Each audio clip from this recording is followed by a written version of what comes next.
Nous sommes ici dans l'extrémité orientale du Condroz.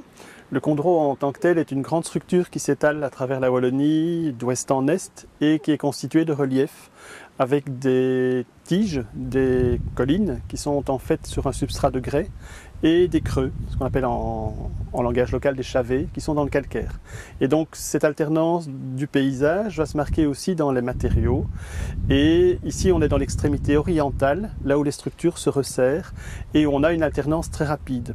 Et donc l'horizon est formé par une tige de grès, cette espèce de grande colline que l'on voit derrière moi et qui a été exploitée de tous côtés. Donc vers l'intérieur, ce sont en fait d'anciennes carrières qui sont aujourd'hui abandonnées et qui sont noyées. C'est les carrières de la Gombe et de Montfort et autres.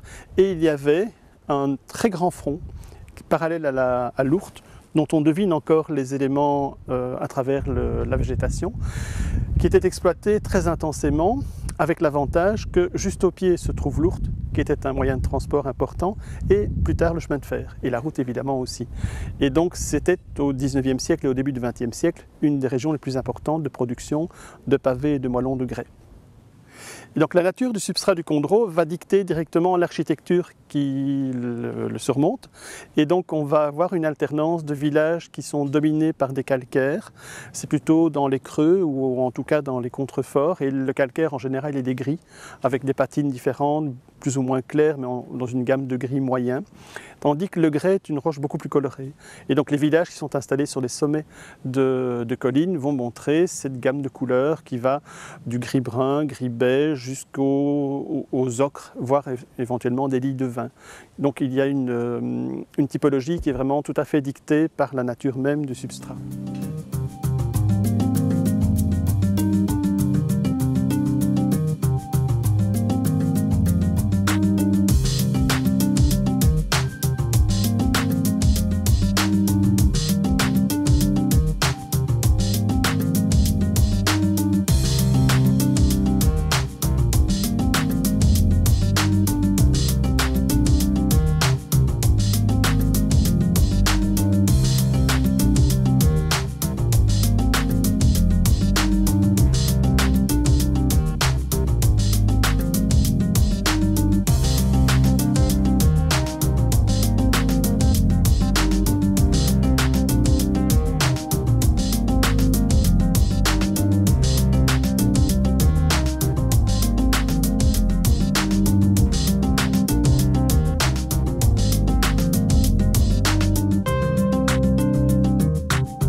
Et donc là, on voit bien la stratification que vous avez vue au bois d'Antine.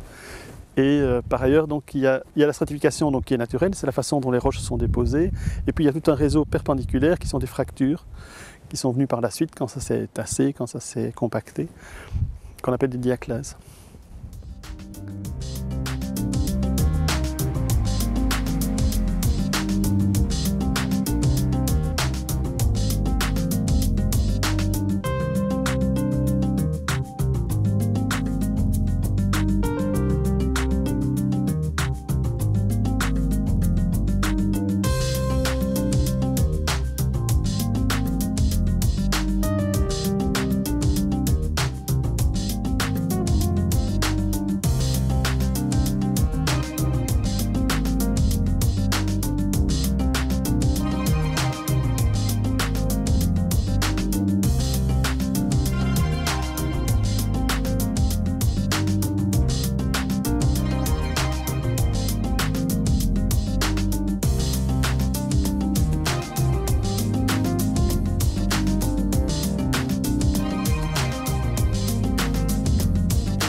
Nous sommes ici à Sprimont, qui pendant longtemps a été évidemment le cœur des carrières de Sprimont.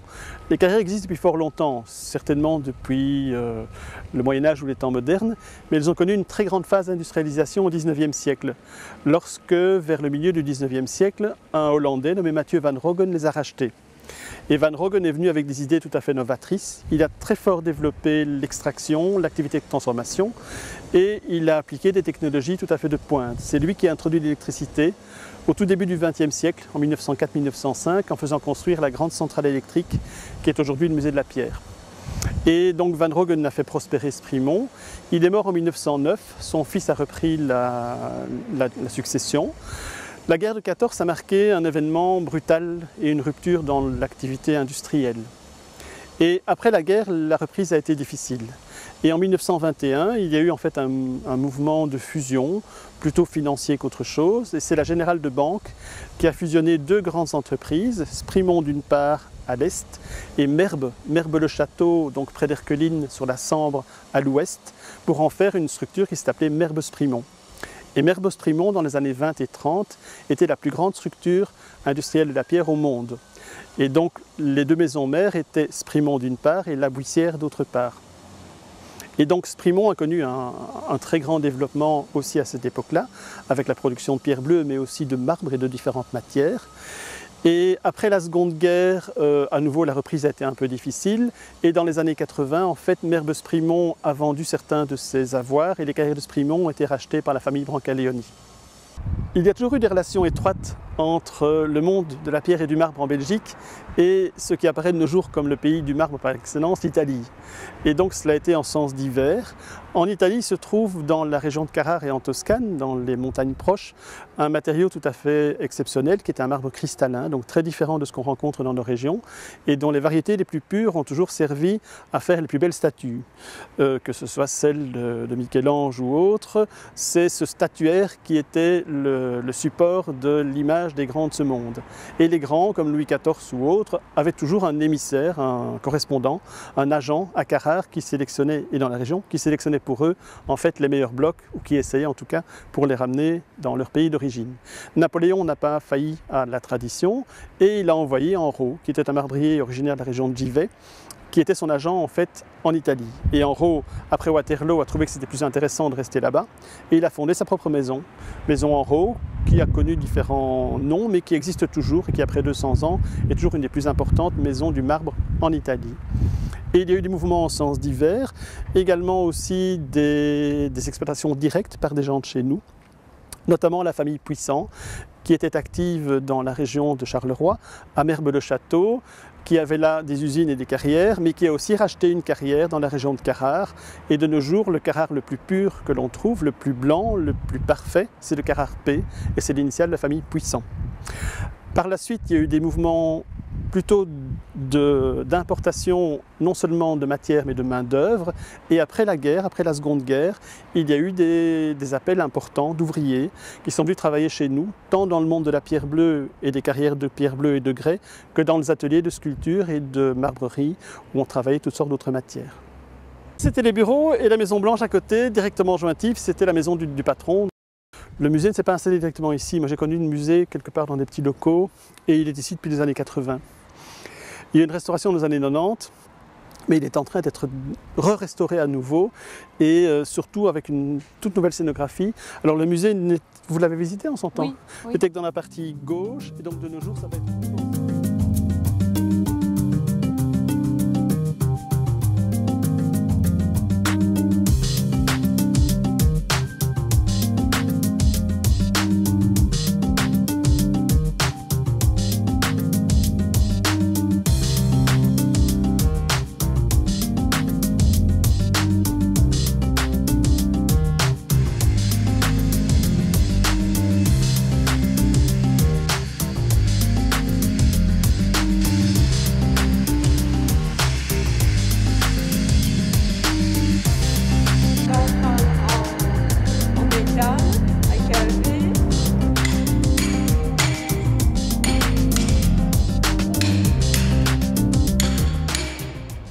Nous avons conservé, et c'est un rare avantage, un grand reportage qui a été réalisé à la demande de Merbe-Sprimont par un photographe professionnel non identifié dans les années 1829-1930. Et apparemment, ils lui ont demandé de photographier non seulement toutes leurs propriétés, mais toutes leurs activités. Et donc, ce n'est pas très fréquent On a là une espèce de condensé de tout ce qu'ils exploitaient. Et ils exploitaient beaucoup de matières, beaucoup de carrières, beaucoup de choses différentes et des étapes de fabrication. Et donc les carrières sont de différents types. Celles qui nous intéressent ici dans la région, c'est essentiellement bien sûr les carrières de pierre bleue, qui étaient les fleurons de leur couronne. Et ils avaient deux carrières principales en termes d'image de prestige, c'est Sprimont et Antine, qui sont dans des dispositions géométriques plus ou moins comparables. Et ce qui est très intéressant, c'est que ces deux carrières étaient surmontées par ce qu'on appelle des ponts roulants. Donc c'est un objet qui a été inventé tôt et qui est une espèce de grande structure métallique qui se déplace dans toutes les directions de l'espace à peu près, sur des rails évidemment, puisque ce sont des choses qui sont guidées et qui permettent de lever de lourdes charges. Alors la portance des ponts peut être variable, mais ceux-là portaient jusqu'à 50 ou 60 tonnes de pierre sans problème. Et donc les deux carrières d'Antine et de Sprimont étaient surmontées par un immense pont dont l'espace entre les deux pieds était de l'ordre d'une centaine de mètres à peu près, 80 à 100 mètres. Et là c'est intéressant parce qu'en fait c'est la maîtrise du métal que l'on avait en Belgique, notamment dans des ateliers comme les ASEC et autres qui permettaient la construction de ce genre d'engins. Et donc la matière est extraite dans le gisement, suivant différentes techniques qui ont plus ou moins évolué, mais qui étaient à l'époque relativement encore archaïques. On la lève, on la remonte sur le chantier, sur le carreau, et là on va essentiellement, dans un premier temps, la débiter. Donc on a une masse compacte d'un certain volume, qui peut aller jusqu'à 50 tonnes, et l'opération la plus simple consiste à la couper en tranches, ou en tout cas à en couper une tranche. Et donc, on avait déjà à l'époque plusieurs techniques. La technique la plus simple, c'est ce qu'on appelle le câble hélicoïdal. C'est un fil à couper le beurre, mais plus élaboré que pour le beurre. Et on a un câble métallique qui va user la roche. Qui ne va pas user la roche, en fait, qui va frotter la roche. Et sur ce câble, on verse de l'eau et du sable. Et le sable va user, l'eau va refroidir et va lubrifier. Et donc l'opération est lente. Le problème, c'est la tension. Il faut que le câble soit suffisamment tendu pour frotter et pas trop pour ne pas casser. Et ce même câble pouvait couper en circuit continu beaucoup de choses sur le carreau. Et donc les installations anciennes montrent qu'on a sur le carreau des tas de blocs qui sont coupés en même temps. Et on coupe en ce moment-là une tranche à la fois. L'opération parallèle, c'est de faire passer des blocs dans ce qu'on appelle un châssis, donc qui est un châssis de lame, de scie. C'est un peu le principe de ce qu'on utilise pour couper des tomates en rondelles, mais à nouveau, c'est pas comme des tomates. Et donc, à l'époque, c'était des lames métalliques sans dents, donc des scies sans dents, sur lesquelles on versait à nouveau du sable et de l'eau. Et donc, même principe, ce n'est pas la lame qui use, c'est le sable. Et l'eau sert à refroidir et lubrifier. Et donc, grâce à ce système de grands châssis qui était animé par des grands trous, système classique d'énergie, on obtient directement d'un bloc plusieurs tranches. Le gros souci, c'était l'énergie, évidemment. Et donc, pendant longtemps, c'était des machines à vapeur, puis l'électricité qui a été utilisée. Et donc, Sprimont a été électrifié fort tôt, 1904-1905. Et donc, c'est très rapidement l'électricité qui a animé ces choses-là. Et donc, la grande centrale électrique de Sprimont a été construite comme étant un bâtiment de prestige. Et donc, comme dans la plupart des réalisations d'ailleurs de l'époque de Van Roogen, on sent qu'il y a une image de marque qu'il faut garder. Et on a un bâtiment très intéressant qui est très nettement influencé par l'Art Nouveau qui était en pratique à l'époque, et qui est classé comme monument et qui est aujourd'hui transformé en musée. Et une fois que ces éléments étaient coupés en tranches, on pouvait leur faire subir différentes transformations, donc soit pour les transformer en produits standards, soit au contraire pour faire des commandes à mesure et des commandes particulières. Et donc il y avait des ateliers de marbrerie pour faire des matériaux pour l'intérieur, et des ateliers de taille pour faire des matériaux essentiellement pour l'extérieur, des produits pour l'extérieur. Et en parallèle, il y avait toute une série de transformations beaucoup plus particulières, plus spéciales, qui peuvent aller jusqu'à la sculpture. Donc en passant par tous les stades de la taille de pierre. L'outillage était à l'époque relativement traditionnel encore, et donc on a des objets tout à fait, pas archaïques, mais traditionnels comme les tours. Et donc on tournait essentiellement les colonnes. Et donc le principe n'est pas très compliqué, on prend un axe, on met l'objet en pierre, on fait tourner la chose et on use tout autour pour obtenir un résultat qui soit un objet cylindrique. Et donc ces tours à colonnes fonctionnaient de façon tout à fait courante, pas tellement dans les ateliers de Sprimont, plutôt dans ceux de la Buissière qui étaient dans le groupe Merbus-Sprimont à l'époque des ateliers plus spécialisés. Sprimont était plus dans la production courante, la Buissière était plus dans les commandes spéciales et dans les objets de luxe en quelque sorte. Et en parallèle, on avait évidemment donc toute la transformation beaucoup plus spécifique de sculpture décorative qui peut aller jusqu'à la véritable sculpture en tant que telle. Et donc les stades successifs passaient par différentes finitions de surface et on peut obtenir des choses notamment qui acquièrent un aspect marbrier, un aspect de marbre, jusqu'au poli brillant. Et donc la stratégie est globalement la même. On a une surface qu'on va user avec un abrasif, et donc l'abrasif est un abrasif qui va être de plus en plus fin. On use d'abord à sec, et donc on obtient ce qu'on appelle des meulés ou des égrisés ou des écurés. Ensuite, on use avec de l'eau, et donc on a toute une gamme qu'on va appeler des adoucis. Plus le grain de l'abrasif est fin, plus le résultat va être évidemment fin, et on termine par ce qu'on appelle le poli brillant, qui à l'époque était une finition qu'on obtenait presque uniquement de façon manuelle. Il existait déjà des polissoirs, qui sont ce qu'on appelle des polissoirs genouillères, qui sont des espèces de systèmes qui tournent et qui permettent donc, qui sont animés par un ouvrier, mais qui permettent d'obtenir une grande surface directement polie. Mais dans la plupart des cas, en fait, pour les petits objets, c'était une main-d'œuvre personnelle, individuelle qui était utilisée. C'était les femmes essentiellement qui utilisaient ce genre de procédé de polissage. Et donc les images sont très traditionnelles. Il y a toujours de l'eau, donc il y a toujours un seau. Et donc ce n'est pas un seau pour nettoyer, c'est un seau qui contenait en général un mélange de poudre abrasive et des tissus et autres, des chiffons, qui permettaient d'obtenir ce poli brillant qui était obtenu uniquement à l'huile de bras. Et donc c'était laborieux, mais c'était d'une qualité tout à fait incomparable, notamment en ce qui concerne les noirs, qui sont des matériaux difficiles à polir, parce qu'on obtient toujours des effets qu'on appelle soleil, donc qui ne sont pas tout à fait uniformes au niveau de la brillance.